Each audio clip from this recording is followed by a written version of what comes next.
training on their own. That's brilliant. Thank you, Hal.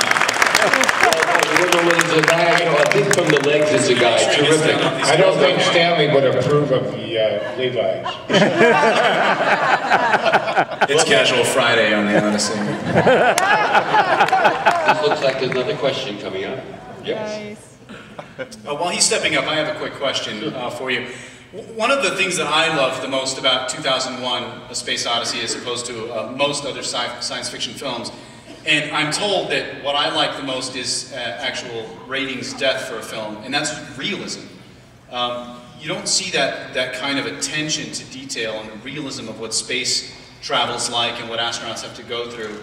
I mean, his decision to have no sound, for example, to, no rocketing spaceship, little details like that. I was wondering if you have any comments about that. I have one quick one. Stanley, at one point, he and I don't know, we were having a glass of wine looking at Rushes or something. And he said, I looked at him, we were watching the Rushes, and I said, everything is so beautiful. I said, it's amazing. I knew we'd have an interesting movie, but I never thought it would be this beautiful most of the time. He said, well, remember, the more realistic we make it, the more we can zap them at the end. Think about that. That's a real brilliant storyteller. If he gets you to buy in that he really was there and I really was there and we really had this environment, and as he killed the people off, Hal and everything, everybody buys into Hal, and I know that Keir will attest to this.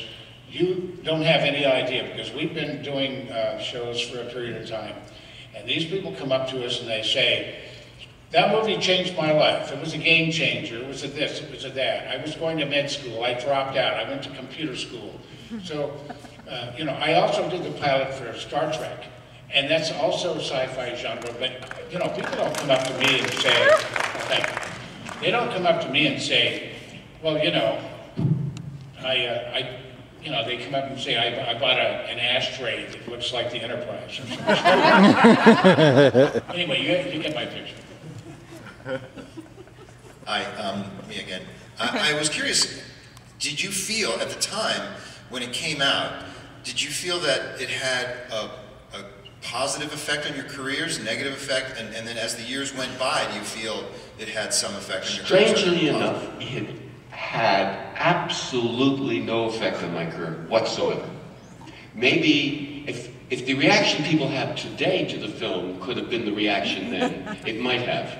It didn't mean I didn't stop working, but many other films had far more influence, and I don't know why. The film, when it came out, it was not universally applauded by any means. In fact, some very well-known critics, one was in Newsweek magazine, I can't remember one of the New York papers. There were there were a number of significant critics that panned the film. We got a lot of bad reviews. And in a couple of cases, I must say, one was Newsweek, and I've forgotten the other one.